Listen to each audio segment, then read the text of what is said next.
Hello, my dear students. This is Felix Balaji. Today, let us discuss a problem based on collisions.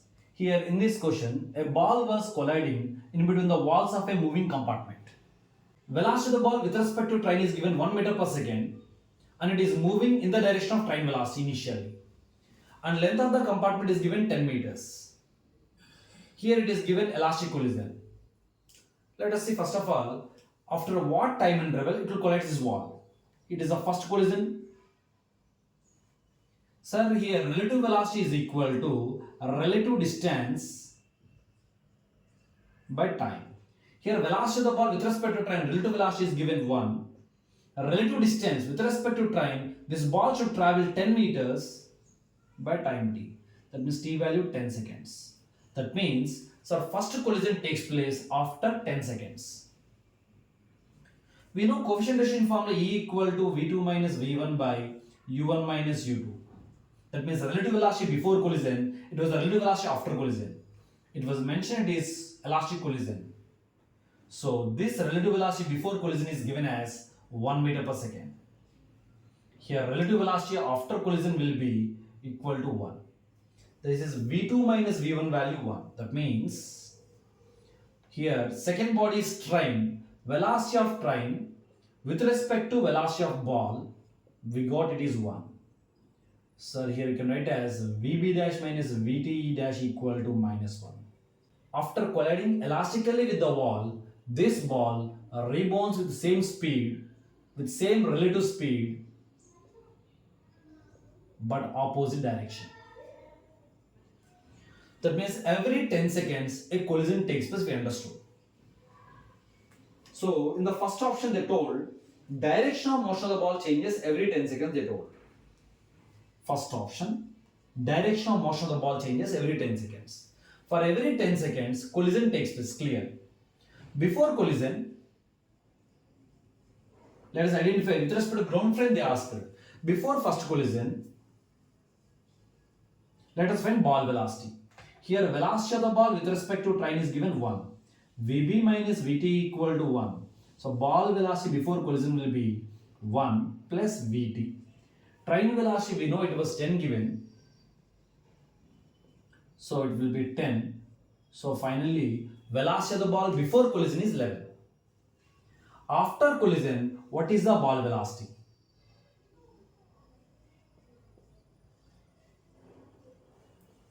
So after collision, velocity of the ball with respect to train will be equal to minus 1, negative x-axis. So Vb minus Vt equal to minus 1. Here during collision, train velocity will not get disturbed because train mass is very heavy. So due to that, its velocity will not change. Minus 1 plus train velocity was given 10 only. So Vb dash becomes 9. You can observe carefully. Before first collision, ball velocity was plus 11. After first collision, ball velocity was plus 9. That means both are same direction. Direction of the ball with respect to ground frame does not change.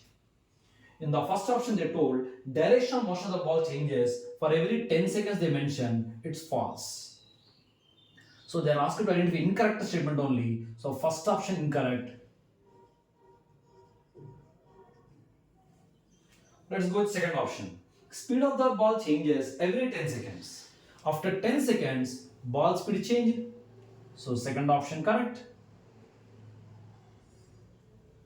Third option given, average speed of the ball over any 20 seconds interval is fixed. Let us see that one. So after first collision, again this ball should travel 10 meters with a speed of relative speed 1 meter per second. You will get time 10 seconds. That means again after 10 seconds it will collide with this wall. So during second collision E equal to V2 minus V1 by U1 minus U2. Same situation, Anna. So initial relative velocity was negative x-axis minus 1. Perfectly elastic collision E value 1. So velocity of train minus velocity of ball. Second body train, first body ball equal to minus 1. So when you multiply with minus here, 1 equal to velocity of the ball with respect to train. We know here train velocity was plus 10, bring this side, ball velocity becomes 11 after second collision. That means again, so this will equal to this one. That means after every 10 seconds, speed of the ball was changing.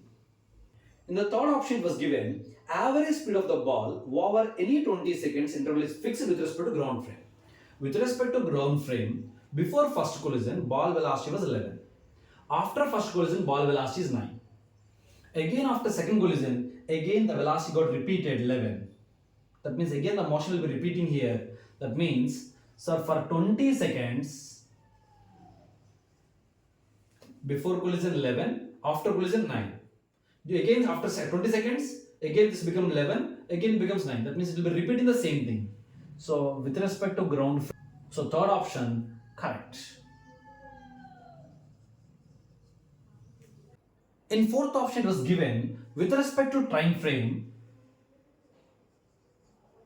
acceleration same and given. Okay, let us find acceleration during first collision. Acceleration formula v minus u by t. It is the initial velocity with respect to initial velocity of the ball with respect to time frame. So before first collision velocity was plus 1. After first collision ball velocity with respect to time frame was minus 1. It is collision time. It is not equal to 10 seconds. Only collision. It is a very small time interval. So a equal to minus 2 by t. Similarly, during second collision, acceleration becomes initial velocity before second collision, it will be minus 1. After second collision, it will become plus 1. Opposite direction, plus 1. So it is a collision time interval. So acceleration becomes now, so 2 by t. Here magnitude of acceleration is same, but acceleration is changing, direction of acceleration is changing. So in fourth option they told, with respect to time frame, acceleration constant given. So no, it is magnitude of acceleration same should be given. So it was incorrect. So for this question, so 1 and 4 both are incorrect statements. 2 and 3 both are correct statements. Thank you.